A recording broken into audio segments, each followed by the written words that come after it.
Hello everyone, welcome back to the my channel. So आज हम सभी पढ़ने वाले हैं वर्कशीट G21।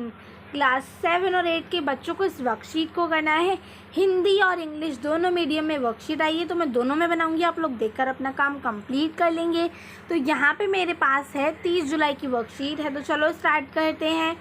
आज की वर्कशीट जो है ये बहुत ज़्यादा इंटरेस्टिंग है ना। सावन के महीने के आगमन से भारतवर्ष में त्योहारों का ताज़ा तांता लग जाता है। अब देखो, हमारा ये जो सावन का महीना चल रहा है, इसके बाद से क्या होता है, अभी से क्या है, त्योहारों की लाइन लग जाती है एक के बाद एक। फिर हमारे त्योहार आते ही जाते हैं, जैसे अभी रक्षाबंधन भी आने वाला है ना। तो चाहे वह हमारे लोक पर्व मतलब जिन्हें हम मनाते हैं, जैसे रक्षाबंधन हो गया, भाई दूज हो गया, ये सब क्या है हम सब मनाते हैं। तीज हो गया है ना।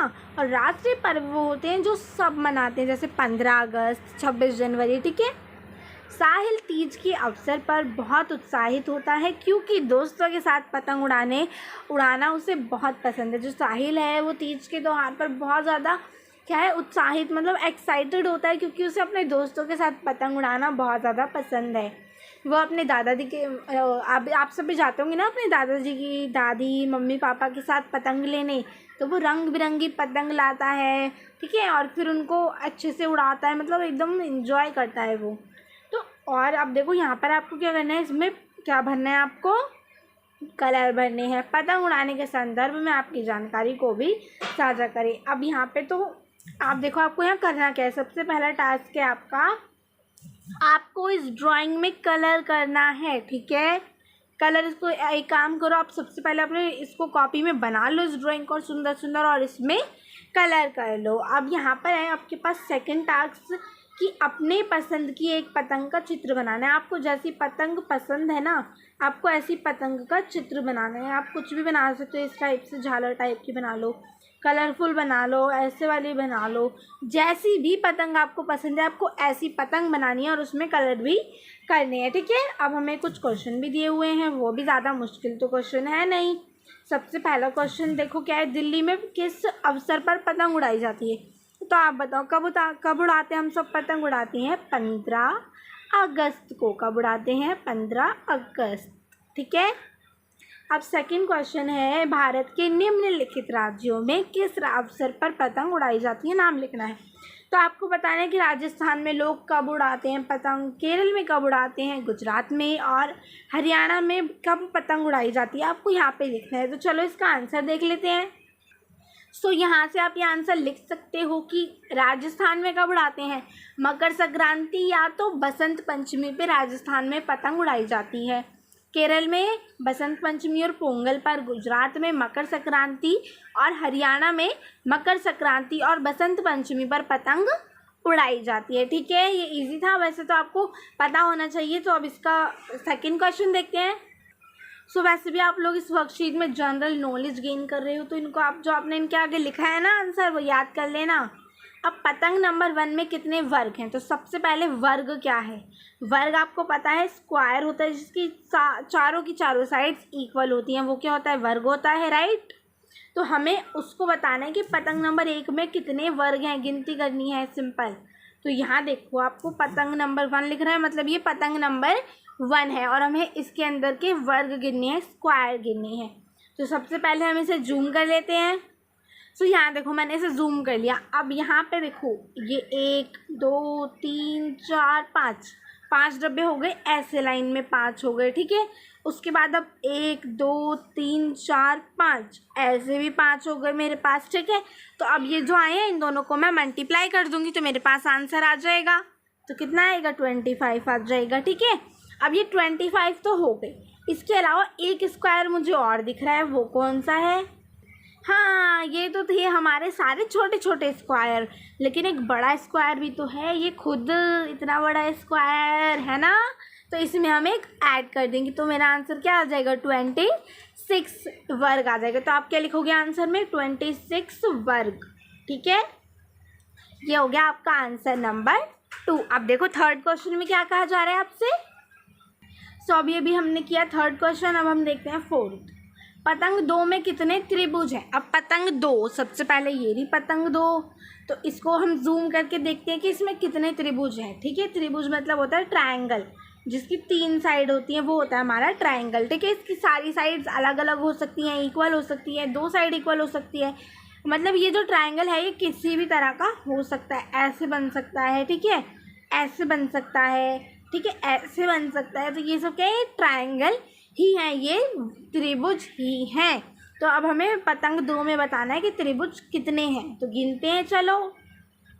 तो यहाँ पे काउंट करना स्टार्ट करते हैं ट्रायंगल नंबर 1 से। तो यहाँ देखो ऐसे करके एक ट्रायंगल बन रहा है बड़ा सा, एक ऐसे करके बन रहा है, 2 बन गए तो 2 लिख दो। ठीक है, उसके बाद अब इस ट्रू में अब देखो यहाँ पे ऐसे भी तो बन रहा है, एक ट्रायंगल ये रहा और एक ट्रायंगल ये रहा, इतना बड़ा वाला है ना। यहाँ से देखेंगे एक ट्रायंगल यहाँ से जुड़ा हुआ है ना ऐसे करके, तो ये भी 2 ट्रायंगल हो गए, +2 कर देते हैं, है ना। अब यहाँ पे और भी दे रखे हैं, चलो ये 2 तो हमें मिल गए। अब और कौन से ट्रायंगल है, ये ग्रीन वाला, रेड वाला, ब्लू और ये येलो। तो अब इन सबको ये तो हो गए 4 ही तो है, 1 2 3 4, और ये बड़े वाले भी हैं। तो अब यहाँ पे हमें बताना है टोटल कितने थे, तो इन सबको ऐड करो, कितना आएगा, 2 और 2 4, और 4 कितना आ जाएगा 8। तो यहाँ लिखोगे आप 8 त्रिभुज, क्या लिखोगे 8 त्रिभुज। ठीक है, आंसर में लिखोगे।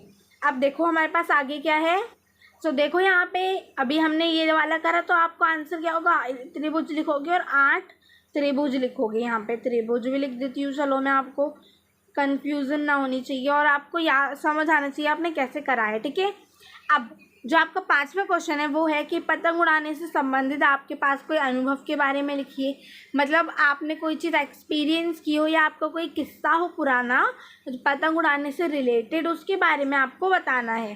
तो मैं आपको एग्जाम्पल के तौर पे एक लिखवा रही हूँ, वैसे तो आपको खुद ही बताना होगा, क्योंकि आपके एक्सपीरियंस मुझे कैसे पता चलेंगे, है ना। जब तक आप बताओगे नहीं मुझे पता नहीं चलेंगे, है ना। तो आप मुझे कमेंट करके बताना अगर आपको कोई ऐसा किस्सा है, तो अब मैं आपको दिखा। सो आप ये आंसर में लिख सकते हो कि अब की बार मकर संक्रांति पर मैं अपने मामा जी के घर गई या फिर गई भी लिख सकते हो, इधर दोनों चीज़ आ सकती है। अगर आप लड़का हो तो गई और गया, और लड़की हो तो गई। ठीक है, और मैंने अपने मामा जी के साथ पतंग उड़ाने का आनंद लिया, अपने बहुत सारी पतंगों की डोर को काटा, मतलब उन्होंने बहुत सारी पतंग काट दी थी। वह बहुत देर तक पतंग उड़ाने का आनंद लेते रहे और साथ में हमने अपनी मनपसंद चीज़ें भी खाते रहे। ठीक है, तो ये आप लिख लोगे अपने आंसर में। अब देखो आगे क्या दे रखा है, सो देखो अब यहाँ है पतंग उड़ाते समय क्या क्या सावधानियाँ रखनी चाहिए। तो अब देखो सावधानियाँ क्या क्या रखनी चाहिए, अब इनको भी देख लेते हैं, हम आंसर वहीं डिस्कस कर लेंगे। तो आप सब ये आंसर लिख लोगे कि पतंग उड़ाने के लिए चाइना की डोर का इस्तेमाल ना करें, यानी कि जो मांझा होता है ना वो चाइना का नहीं होना चाहिए। क्यों, क्योंकि जो मांझा होता है ये बहुत ज़्यादा खतरनाक है। अगर ये किसी पंछी के गले में आ जाए तो वो पंछी भी नहीं रहेगा, अगर किसी इंसान से लपेट जाए तो वो इंसान भी नहीं बचेगा। इसलिए हमें इतनी चाइना की जो वो है डोर मांझा है उसको हमें यूज़ नहीं करना है। ठीक है, क्योंकि बहुत ज़्यादा पैना है ये, तो लग सकती है। ठीक है, तो हमें चाइना के मांझे का यूज़ नहीं करना है। अब देखो किसी सुरक्षित स्थान पर खड़े होकर ही हमें पतंग उड़ानी है या फिर खुले मैदान में जाकर उड़ाएं। मतलब देखो बहुत से बच्चे क्या करते हैं, छत पे जाके पतंग उड़ाते हैं, सब लोग ऐसे ही करते हैं, है ना। अब अगर आप पतंग उड़ा रहे हो और आप छत पे उड़ा रहे हो समझ लो, और यहाँ पे कोई बाउंड्री नहीं है, तो आपका गिरने का डर है, क्योंकि आपका पूरा ध्यान तो क्या होगा, सिर्फ पतंग उड़ाने में ही होगा, आप नीचे तो देखोगे ही नहीं, और फिर धुड़ुम से खुद भी नीचे गिर चले जाओगे। इसीलिए पतंग उड़ाओ एकदम सुरक्षित स्थान पर उड़ाओ ताकि आपको चोट भी ना लगे, या खुले मैदान में जाकर उड़ाओ। ठीक है, तो ये सावधानियाँ रखनी बहुत ज़्यादा ज़रूरी हैं। सो अभी हमने देखा सावधानियाँ क्या क्या रखनी चाहिए। अब है साहिल की कविता, साहिल ने एक कविता भी लिखी है, पता है आपको। अब पढ़ के देखते हैं क्या लिखा है। पतंग हमारी उड़ती जाए, आसमान में दौड़ लगाए, कभी ढील तो कभी खींच लो, कट जाने पर हाथ ना आई थी। ठीक है, सो ये कवि उसने लिखी है, किसने, साहिल ने। अब हमें भी एक कविता लिखनी है, तो यहाँ पे आपको भी अपनी एक खुद की कविता लिखनी है बनाकर, तो आप इसे खुद करोगे। ठीक है, और अगर आपको समझ ना आए तो आप गूगल से भी निकाल सकते हो, लेकिन ज़्यादा हो सके तो आप खुद ही करना, ठीक है। सो ये थी आपकी आज की वर्कशीट। अगर आपको समझ आई तो वीडियो को लाइक करो, शेयर करो, सब्सक्राइब करो मेरे चैनल को। और आप लोग मेरी वीडियो देखते तो हो लेकिन चैनल सब्सक्राइब नहीं करते हो तो चैनल को सब्सक्राइब कर लो, उससे आपको बहुत जल्दी नोटिफिकेशन मिल जाएगी। Thank you for watching.